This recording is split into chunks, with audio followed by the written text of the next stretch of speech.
그러나 예언하는 자는 사람들에게 말하여 덕을 세우고 권면하고 위로한다. 방언으로 말하는 자는 자신을 세우고 예언하는 자는 교회를 세운다. 4절까지 봉독해 드렸습니다.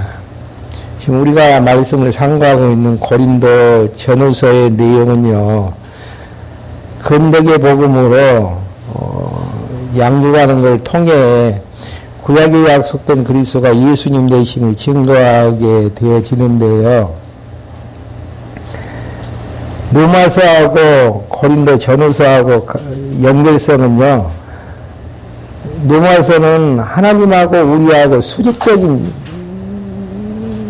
그런 관계 설정을 통해 하나님께서 우리를 의롭다고 하시는 이제 진리의 내용이고요.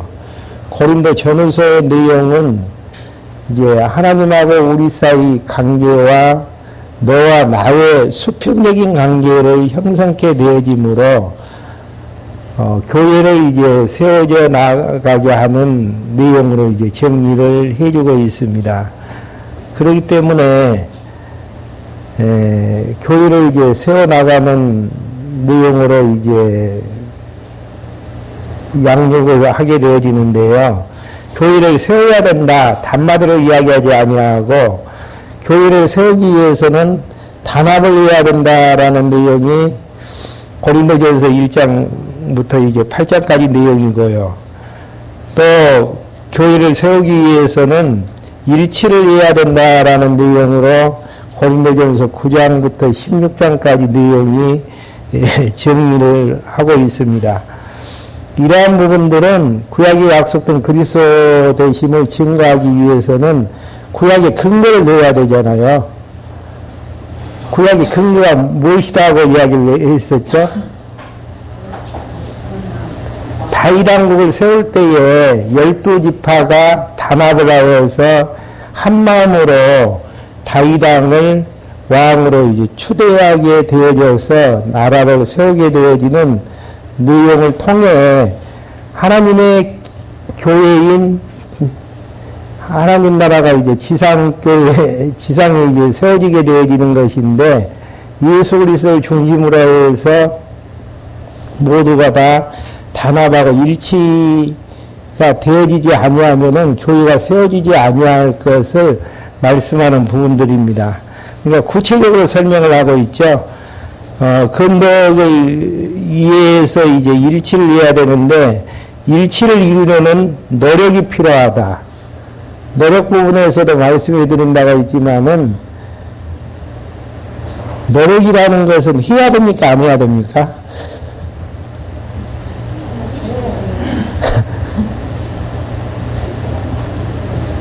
인본주의적인 노력은 해서는 안 되어질 금기사항이지만은, 신본주의적인 노력은 필요한 부분들이죠.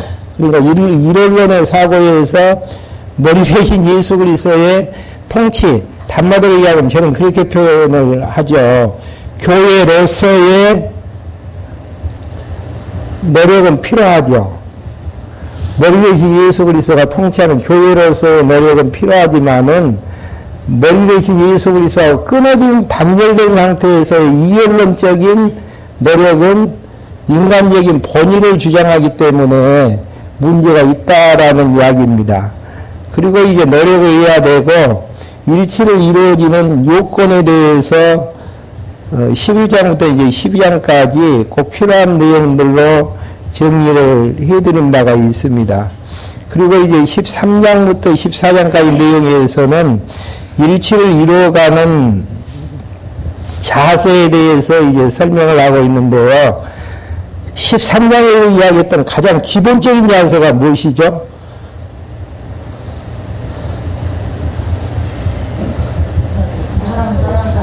사랑으로 실행하는 이런 부분들입니다. 구약에 예를 들어서 이스라엘을 세웠던 사랑의 사건 한 가지를 설명해 드린 바가 있죠.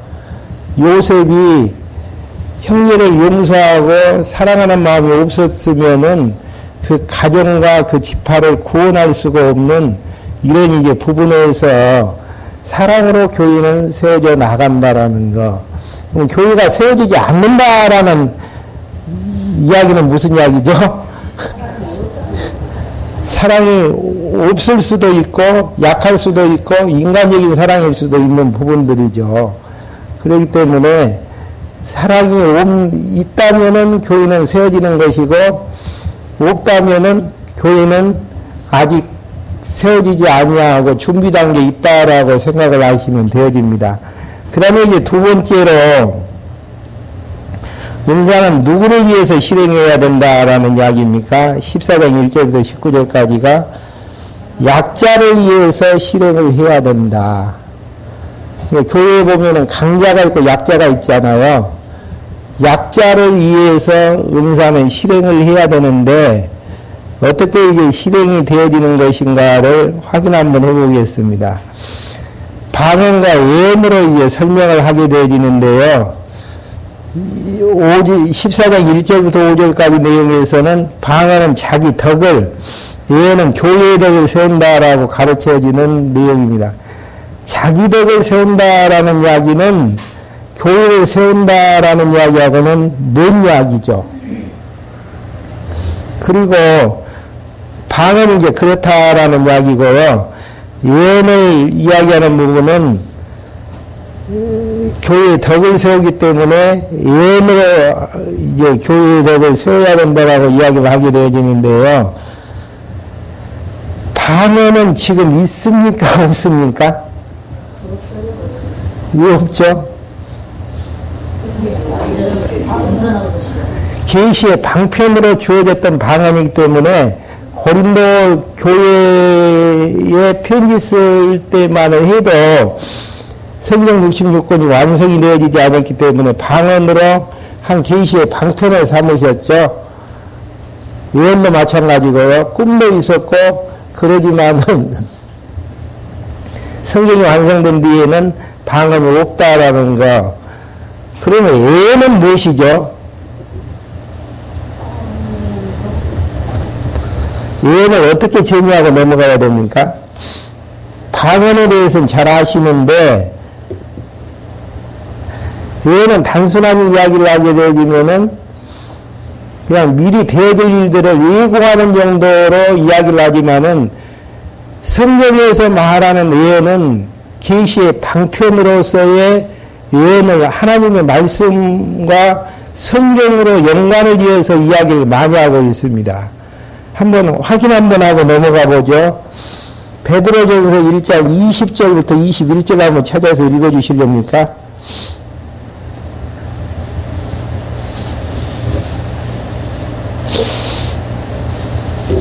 베드로 후서 1장 20절 21절.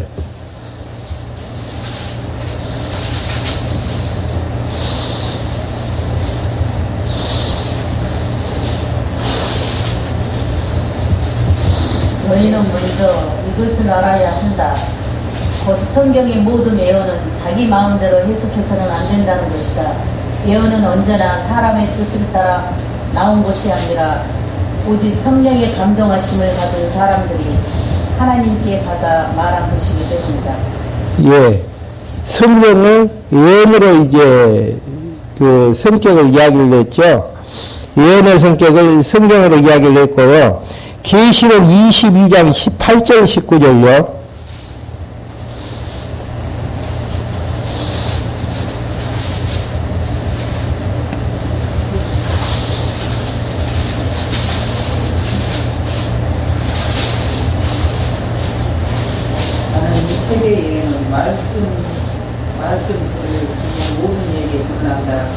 누구든지 이것이 무엇을 가하면 하나님께서 이 책을 들은 제안들을 내게 하실 것이고 만일 누구든지 이 예언의 책의 말씀에서 삭제하면 하나님께서 이 책에 기록되어 있는 생명나무와 거룩한 성이 참여할 때에 몫을 없애버리실 것이다. 예, 예언의 책으로 이야기를 하고 있죠. 여기에서도 예언의 책을 제하거나 더할 수가 없다라는 이야기가 직접적으로 이야기하면 요한계시록에 대한 부분으로 이야기할 수 있고요. 크게 이야기를 하면은 성경 66권의 모든 책에서 제하거나 덜할 수가 없는데 예언의 책으로 이야기를 하고 있습니다. 그래서 예언이라는 정의를 이제 내리게 되지만 하나님께서 사도와 선지자를 통해 선지자 입에 하나님 자신의 뜻을 말씀하시는 내용으로 이제 정리를 하시면 되어집니다. 그러니까 앞으로 되어질 일들을 예고하시는 부분은 단편적인 이야기고요.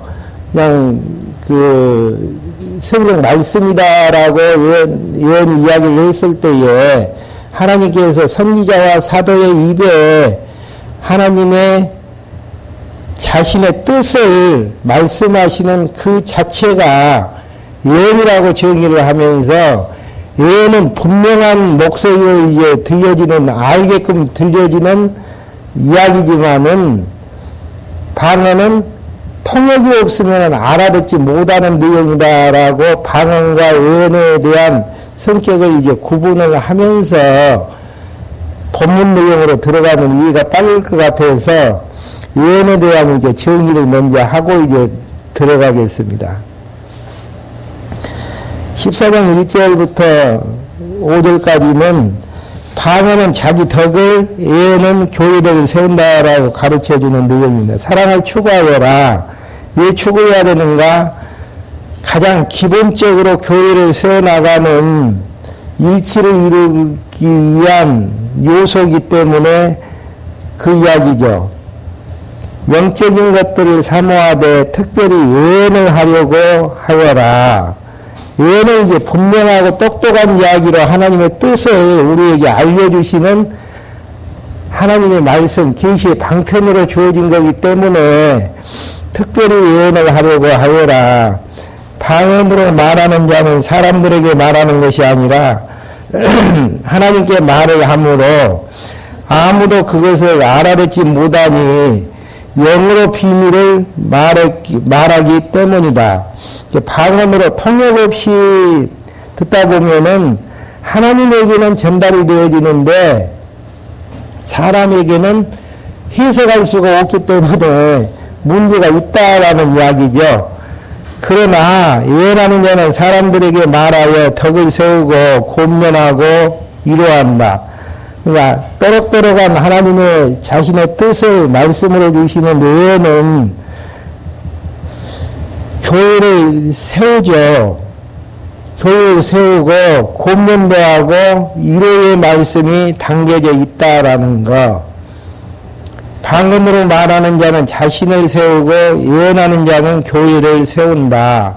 그러니까 지금 왜 방언으로 말하는 자체를 금기시하고 있나? 그 이유는 교회에 세워야 되는 내용으로 이제 정리를 하지 아니하면은 자기 개인을 세우는 부분들은 교회로 세우는 거하고는 물론 이제 초기 단계는 될 수가 있지만은 교회는 이제 머리 대신 예수 그리스도를 중심으로 해서 전체가 다 말씀을 통해서 깨달아지는 데서 이제 뒤에 보면 이제 그런 이야기가 있습니다.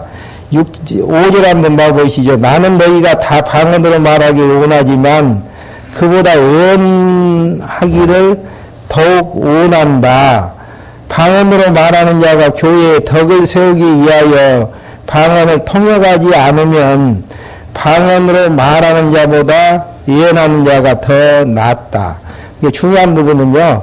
방언이다 예언이다가 중요한 게 아니고 어떤 것이 더 효과적으로 교회를 세워나가느냐가 더 중요한 목표점이 되어진다라는 것입니다.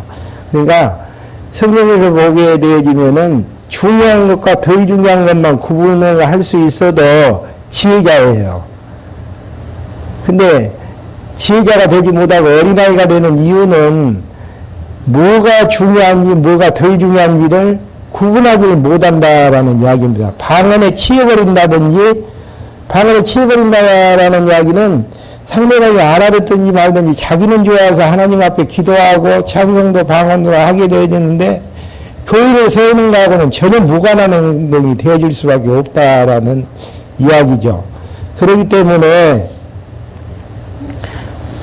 방언을 했을 때는 통역을 해야 되는 이유는 교회를 세우는 이유가 되어지는 이 부분이죠.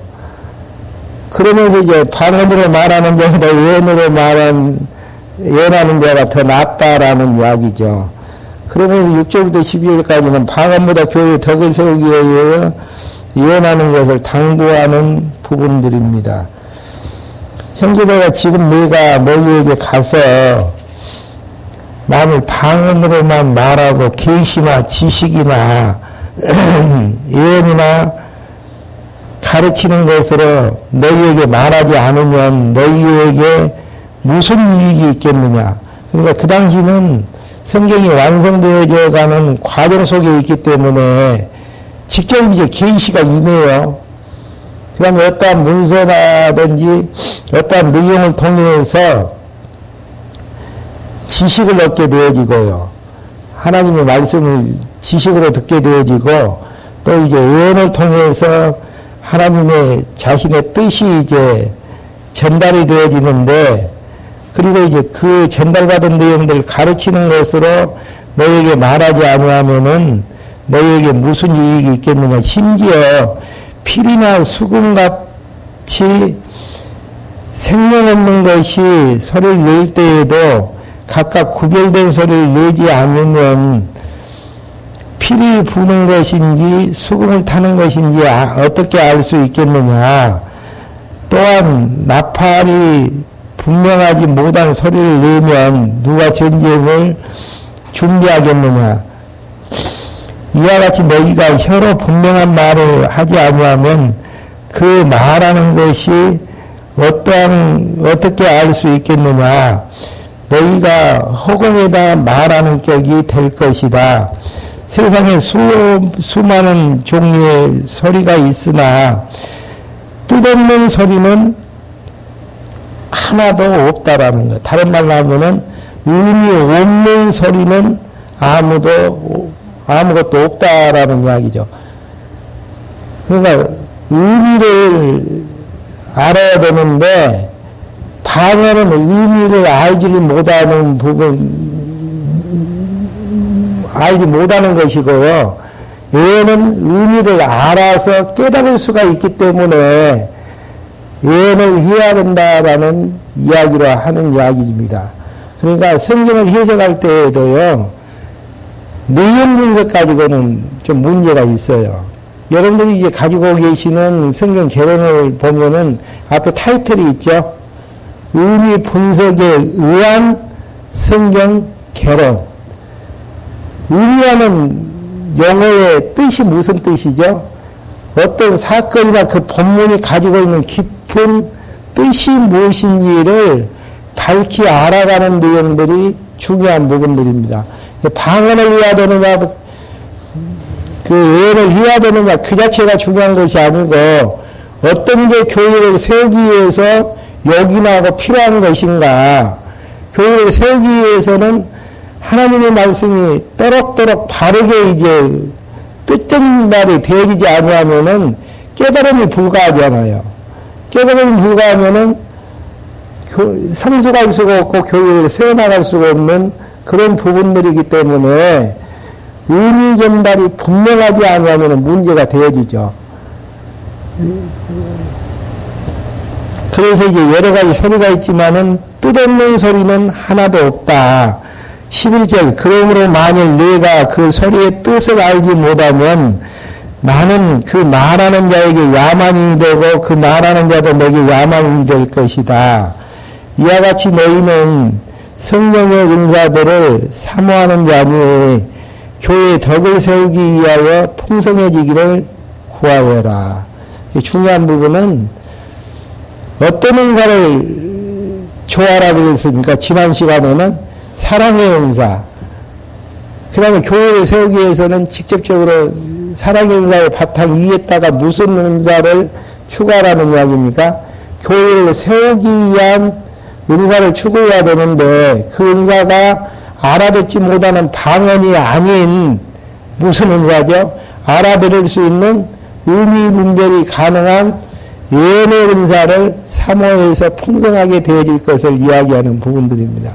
이런 것들을 보면은 항상 우리가 생각을 하고 묵상할 때에 정리를 해야 될 부분은 어떻게 하면은 교회를 아름답게 세우는 가장 현실적인 방법이 무엇인가? 교회마다 틀리겠잖아요. 교회마다. 말씀이 똑같이 증거된다고 하지만, 의미는 그렇게 된다고 하지만, 전하는 방법 자체는 다 다르지 않습니까? 그렇기 때문에 어떻게 하는 게 가장 효과적으로 교회를 세워나가는 것인지, 그 연구가 있어야 되고, 그렇게 이제 연구되는 대로 되어져가지고, 전성이 되어졌을 때 그게 이제 문화로 남게 되어지는 내용들이죠. 그래서, 뭐, 문화하면은 여러 가지가 있죠. 말씀 공부하는 문화, 그 다음에 친교 문화, 뭐, 여러 가지 이제 뭐, 봉사 문화, 행사 문화 등등. 그래서 어떤 일을 하든지 간에 왜 그 일을 해야 되는지에 대한 목표를 설정을 하고 그 목표대로 방법을 강구해 나가는 이제 이런 부분들. 교회에 세워야 된다, 성경적인 부분들이죠. 근데 이제 고린도전서에서는 여러 가지 방법으로 다각도로 이런 것들이 구성이 되어졌을 때에 교회가 세워진다라는 사실들을 우리에게 이제 정리해 주는 말씀입니다. 언론적인 부분을 통해서 이제 정리를 하고 있는 내용들입니다. 그 다음에 이제 13절부터 19절까지는 통역하기를 구하여 방언의 취약점을 보완할 것을 당부하는 부분들입니다. 그럼 방언은 아예 해서는 안 되는가? 부족한 부분들을 보충해서 방언을 통해서 계시를 받으라라는 이야기입니다. 13절 한번 봐보실까요? 그러므로 방언으로 말하는 자는 통역하도록 기도하여라. 내가 방언으로 기도하면 나의 영은 기도하지만 나의 마음은 열매를 맺지 못한다. 여기에서 이제 영으로 기도하는 부분들은 결국은 그 방언으로 했을 땐 영으로는 기도가 되어지고 찬송이 되어지지만은 마음으로가 기도하고 찬송이 되지 못하는데 이 마음은 어떤 마음인가 19절 한번 봐보실까요? 마음. 그러나 나는 교회에서 방언으로만 한마디 말을 하는 것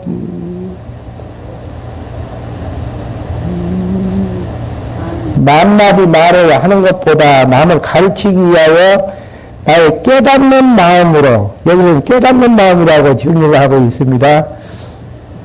그렇기 때문에 영으로만 찬송하고 영으로만 이제 기도했을 때에는 마음에 깨달음이 전혀 없다라는 이야기죠.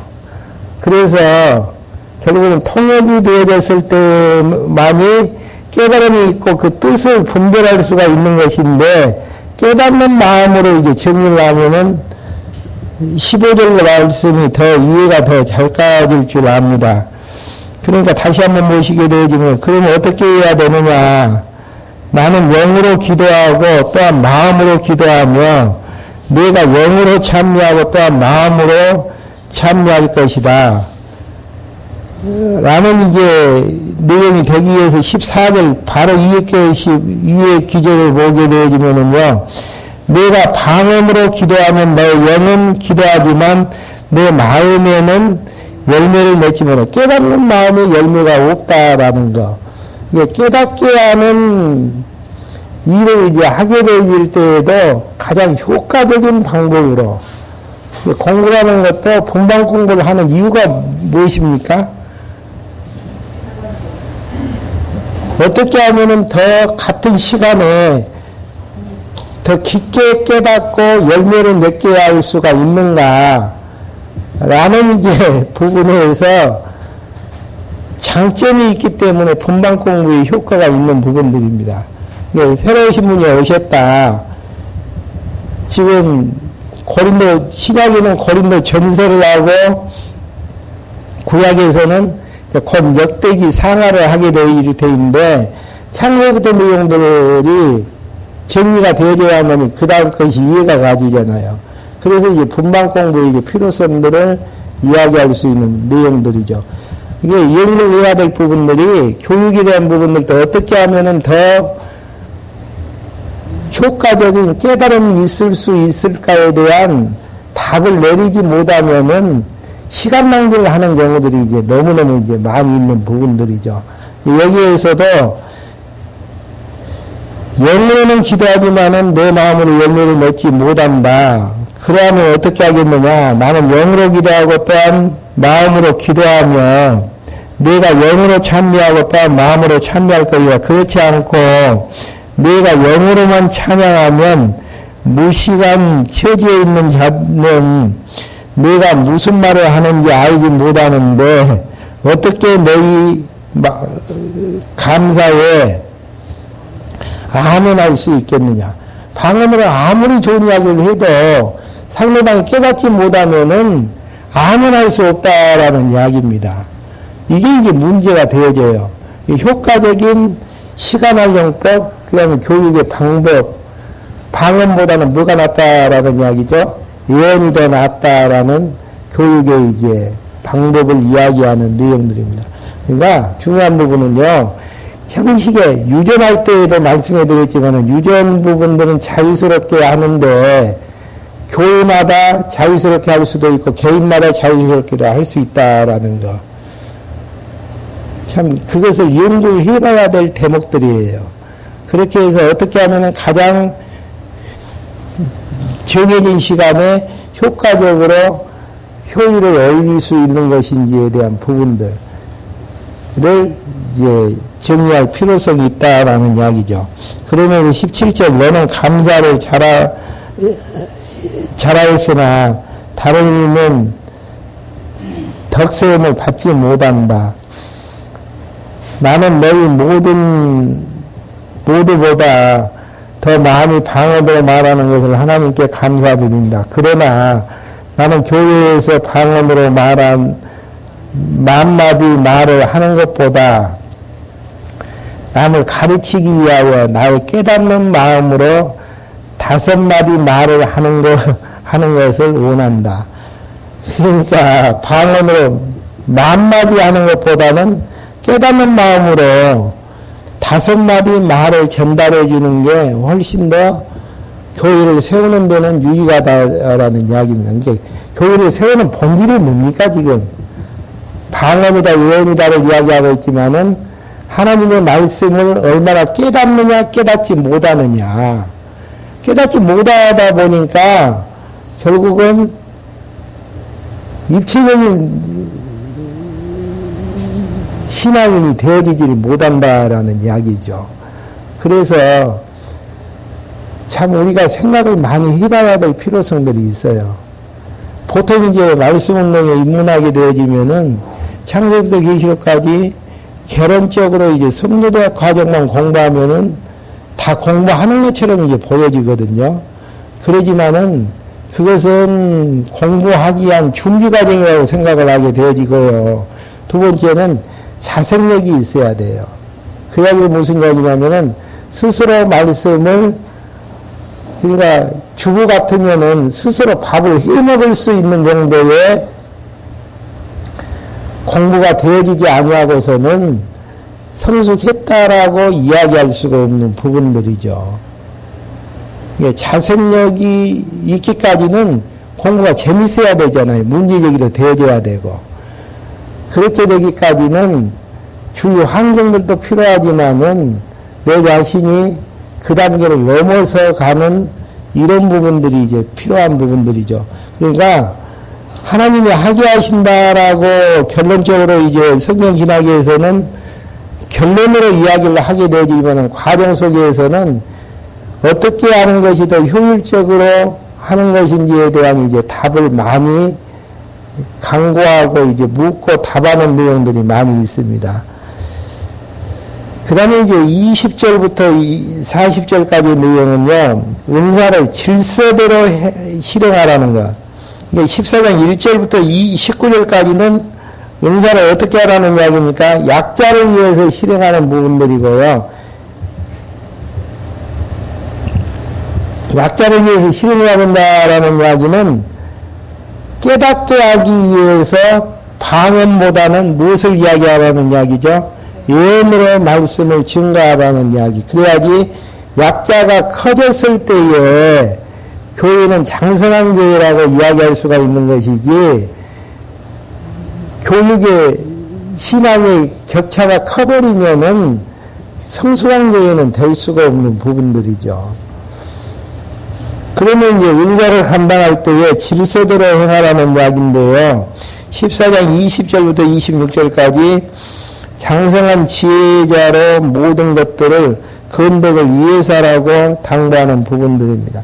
예, 우리의 행동의 동기 자체는 진짜 내 유익을 위해서 이 일을 해야 되는 것인지, 아니면은 교회의 유익을 위해서 이 일을 해야 되는 것인지 억지로 되어야 될 부분들은 아니에요. 내 자신에 대한 유익이 만족이 되어졌을 때에 상대를 위해서 베풀 수도 있고 배려할 수도 있는 부분들이거든요. 그러니까 참 그게 이제 어렵죠. 교회 건덕생활 열심히 하십시오. 그게 성경적으로는 맞는 이야기처럼 보여져요. 근데 성숙한 사람 앞에서는 그 이야기가 맞는 이야기가 될 수가 있지만은, 어린이 앞에서는 외식과 이선으로 일관할 수 있는 부분으로 정리될 수가 있는 부분들이죠. 예. 건덕은 세워지게 하시는데 누구에 의해서 세워집니까? 성령 하나님에 의해서. 어떤 과정을 통해서요? 지금 고린도전서, 로마서 고린도전서의 내용들의 과정들을 겪으면서 성령 하나님께서 해 나가신다라는 것을 이제 잊지 마셔야 될 대목들이죠. 그러면은 20절 한번 봐보시죠. 형제들아, 깨닫는 자는 아이가 되지 마라. 악한 일에는 어린아이가 되고 깨닫는 자는 장성한 사람이 되어라. 갑자기 이제 깨닫는 이야기를 하다가 악한 일이 나아지잖아요. 악에 대한 부분들이 악의도 있지만은 무가치라는 의미도 있거든요. 그러면은 무가치한 부분에 대해서 악한 일보다는 문맥상 뭘로 이제 정의를 해야 되겠습니까? 무가치한 일은 무가치한 일로 정의를 해야 되는데, 무가치한 일은 무엇입니까? 지금까지 방언으로 이야기를 해서 알아듣지 못하는 이야기를 하에 나가는 이런 이제 내용들을 무가치한 일로 이제 설명하는 내용들이죠. 무가치한 일에는 어린아이가 되고 깨닫는 데에는 장성한 사람이 되길 바라는 부분들이죠. 율법에 기록된 바 같이 나는 다른 방언으로 말하는 자들과 다른 자들의 입술을 통하여 이 백성들에게 말할지라도 그들이 오히려 내 말을 듣지 않을 것이다라고 주께서 말씀하신다. 이사야서 28장 1절 12절 내용이죠. 그러므로 방언은 믿는 자들을 위한 표적이 아니라 다만 믿지 않는 자들을 위한 표적이며, 예언은 믿지 않는 자들을 위한 것이 아니라 믿는 자들을 위한 것이다라는 거. 그러니까 예언으로 이야기가 진행이 되어진다라는 이야기는, 하나님께서 예언을 주신다라는 이야기는 믿는 자들이 있기 때문에 가능한 부분들이고, 방언을 통역 없이 주신다라는 이야기는 무슨 이야기죠? 결국은 믿지 못하게끔 하기 위해서, 듣지 못하게끔 하기 위한 내용들입니다. 예, 행성을 수설을 한다라는 이야기는 깨닫지 못하게 하기 위한 내용들이고, 또박또박 의미적으로 정리해서 알아듣게끔 한다라는 이야기는 하나님께서 선택한 백성이기 때문에 성숙케 하기 위한 한 방편으로 주시는 부분들이고요. 그렇기 때문에 구약시대 때도 마찬가지잖아요. 북이스라엘 멸망당하고 남유다가 시로를 향할 때에 혼란을 주시잖아요. 뒤죽박죽 질서있게 역사를 섭리해 나가시는 게 아니고, 혼란을 주시는 이유는 결국은 망할 징조, 실현을 당하게 될 준비 작업으로 이제 정리를 하게 되어지면 되겠습니다. 23절 온 교회가 다 함께 모여 다 방언으로 말한다면 무식한 자들이나 혹은 믿지 않는 자들이 들어와서 너희에게 미쳤다고 하지 않겠느냐. 그러나 내가 예언으로 하면 믿지 않는 자들이나 무식한 자들이 들어와서 듣고 모든 이에게 책망을 받으며 모든 이에게 판단을 받아서 그의 마음에 숨겨진 것들이 드러나게 되므로 엎드려 하나님을 경배하며 이게 방언으로 방언으로 이야기하면은 미쳤다고 하지만은 예언으로 이야기하게 되어지면 하나님의 뜻이 이제 분별이를 깨달음의 열매를 맺기 때문에 하나님께 경배하며 어떻게 또 이야기를 하는가? 참으로 하나님께서 너희 가운데 계신다라고 선언하게 되어질 것이다라는 거. 하나님이 그러니까 교회의 바른 그 사명은 진리를 바르게 가르쳐서 교회를 교회 대개에 나가는 이런 이제 부분들로 정리를 하면서 이것을 오고는 후대들에게 전승해 나가는 작업들이 교회의 최종 목표점입니다. 그러니까 항상 교회가 나가는 방향에서 목표점에서 이탈되어지느냐 이탈되지 않느냐를 점검하는 게 필요합니다. 많은 사람들을 모이기 위해서 목표가 상실이 되어진다면은 한순간에 무너져 버려요. 그러지만은 목표점을 바르게 갔는데 적은 숫자가 모여진다. 어느 쪽으로 선택을 하실 거예요? 이런 쪽으로 하는 이야기는 아니죠. 적더라도 바른 길 가지는 게 정상이죠. 어차피 진리를 추구하는 숫자는 많습니까? 적습니까? 적어요. 예수님께서 그렇게 말씀하셨기 때문에 성령의 역사했던 사도행전에서도 마찬가지의 역사가 이제 진행이 되어지고요. 디모데에게 했을 때에 배우고 확신한 일에 거하라고 하면서 마지막 때가 되어지면 자기 소욕을 추구할 수 있는 만족을 줄 수 있는 스승은 많지만은 다른 진리를 증가할 수 있는 스승은 적다라고 이야기를 했기 때문에 순천 언약교회가 20년 전에 세워질 때에 바른 진리 선포, 바른 진리 전승 목표잖아요. 그러니까 근데 그것이 지금에 와서는 어느 정도 많이 이루어지고 있지 않나 그런 생각을 한번 해봅니다. 숫자로 정리를 하게 되어지면은 20년 된 교회가 왜 이렇게 되어지냐라고 이야기를 하게 되어지지만은 강단에서 바른 말씀이 선포가 되어지고 그 말씀 속에서 이 내용들이 오고는 후대들에게 전승되기를 바라는 숫자들이 적지만은 한마음으로 모일 수 있다라는 부분들이 참 중요한 내용들로 이제 작용되어지는 부분들입니다. 그러니까 목표점은 흐트러지지 말아야 된다라는 이야기인데요. 왜 그러냐면은 바른 말씀이 선포가 되어지면은 여호와를 경외하는 열매를 맺게 되어지고 진짜 하나님께서 너희 가운데 살아계신다라는 선언을 하게 될 것이다는 거. 이게 본문 내용에서는 방언보다는 예언으로 이야기할 때에 가능한 부분들이라는 것이죠. 그러면서 26절부터 27절부터 33절까지는 방언이나 예언을 차세에 따라서 질서 있게 할 것을 알려주는 내용들입니다. 방언이나 이제 그 예언을 하게 되었을 때에 차례차례 질서 있게 하라는 이야기. 형제가 그러면 어떻게 해야 하겠느냐.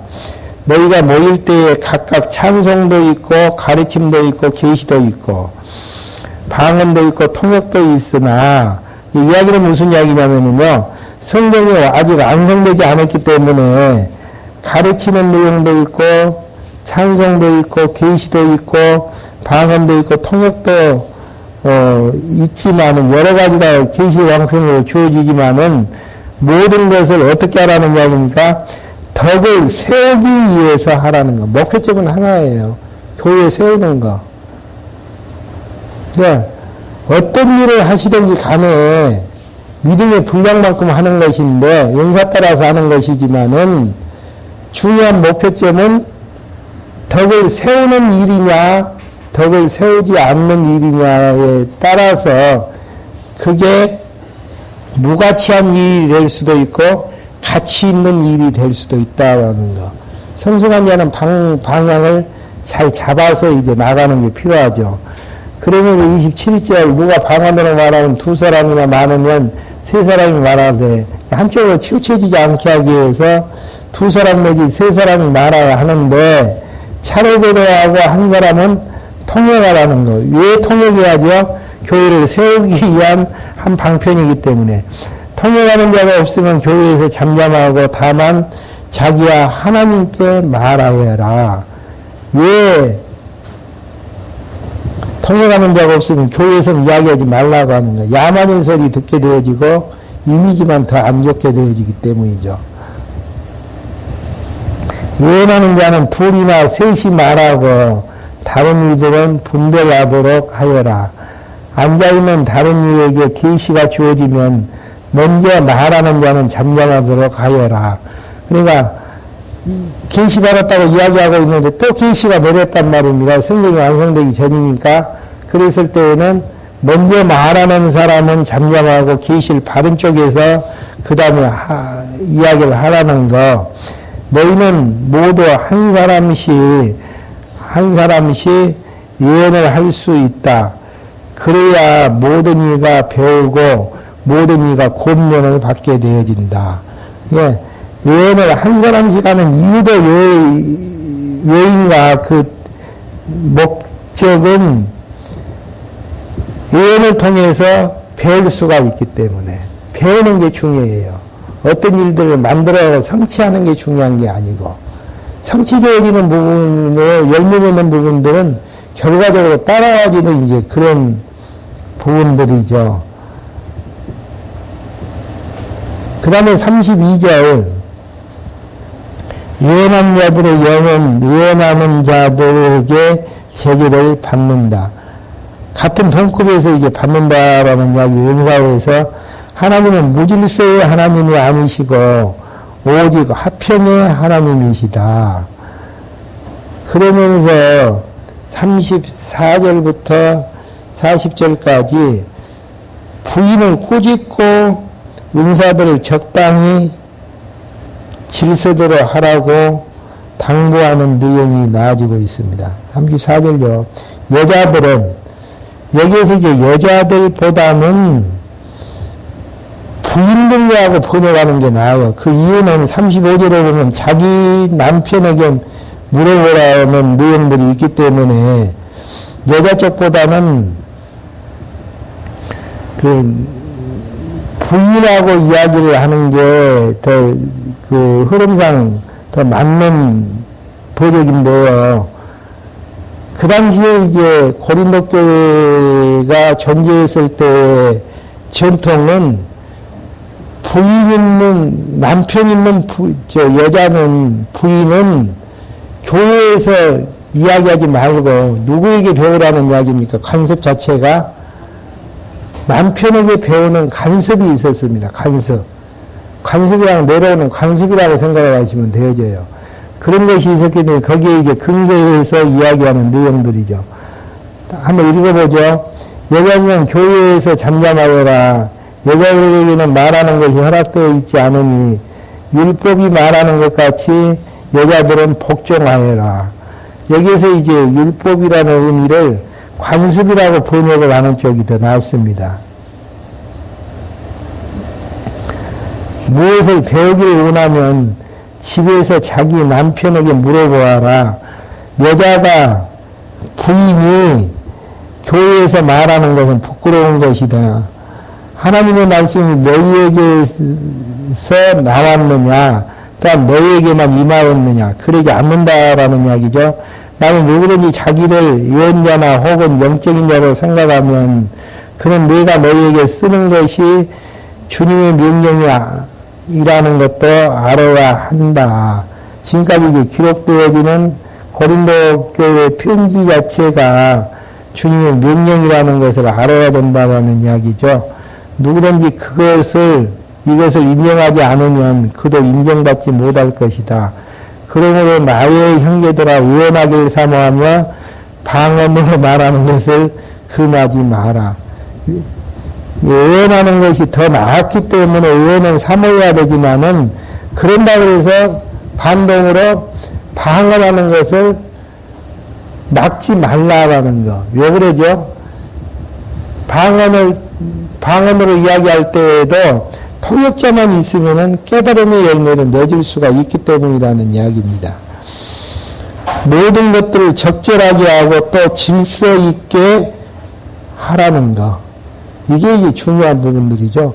교회를 세워나가는 자세 중에서 마지막 절에 나와진 것처럼 모든 것들을 적절하게 하고 또 질서 있게, 무질서의 하나님이 아니기 때문에 질서 있게 하라는 이야기로 정의를 하고 있습니다. 그렇기 때문에 교회의 일치를 이루는 자세의 세 가지는 은사를 사랑으로 실행하고 은사를 약자를 위해서 실행하며 은사를 질서대로 실행하라는 거.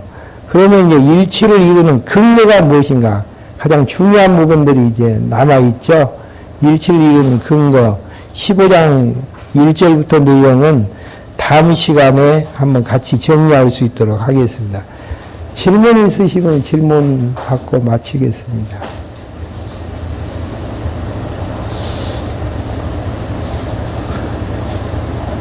질문이 없다라는 이야기는 다 이해했기 때문에 질문이 없다라는 이야기도 있고요. 또 수학을 못하면은 수학 시간에 질문 자체가 없는 것이죠. 뭐 읽어보면 될 이야기들입니다. 그러니까 무엇인가를 해나가는 동기가 무엇인가에 따라서 그게 제약이 될 수도 있고 선이 될 수도 있고 가치 있는 일이 될 수도 있고 또 무가치한 일들이 될 수도 있는 것이고, 예. 여기에서 교회를 세워나가는 자세가 교회를 세워나가기 위해서 이런 자세는 아름다운 부분들이지만은 개인의 덕을 위해서 이런 자세를 하게 되어진다면은 그것은 무가치한 일들이라고 정의할 수가 있는 부분들이죠. 동기가 중요해요, 동기가. 예수님도 그러시잖아요. 구제하는 것 참 좋지만은 사람에게 보이기 위해서 하는 구제는 악한 것이고 해칠한 무덤이지만은 진짜 영혼을 사랑하는 구제는 하나님 앞에 의가 되어지는 부분들이. 기도하는 것도 마찬가지죠. 사랑을 베푸는 것도 자기 자랑은 자기의 의지만은 교회를 세우고 하나님의 은혜의 감동 속에서 사랑을 베풀어 나가는 후차적인 부분에 대해서는 아름다운 성령의 열매로 이제 부각되어지는 내용들이고요. 동기. 어떤 일을 해나갈 때 교회에서 왜 그 일을 해야 되는가에 대한 정당성을 정리하고 질서 있게 교회를 그 일들을 하게 되어지면은 결국은 교회는 세워나가는 것이지 무너져 내리는 것은 아니다라는 이야기입니다. 질문 없으셔요? 기도하고 말씀 마치겠습니다. 하나님 아버지, 하나님께서는 로마서 내용에서 우리를 의롭다고 칭함을 받게 하고 주시고 의롭다고 칭함을 받는 하나님의 백성들을 머리 대신 예수 그리스도를 중심으로 해서 엮어지게 하셔서 교회를 세워나가는 방법을 어떻게 나가시는지에 대해서 정리할 수 있도록 인도해 주심을 감사를 드립니다. 성령 하나님께서 해나가시는 방법들을 확인을 하는 것을 통해 구약에 약속된 그리스도가 예수님 되심을 다시 한번 확증케 하여 주셔서 하나님이 여호와이심을 알고 하나님을 여호와로 경외하면서 살아나가는 저희들로 인도해 주시옵소서. 예수 그리스도의 이름으로 기도했습니다. 아멘.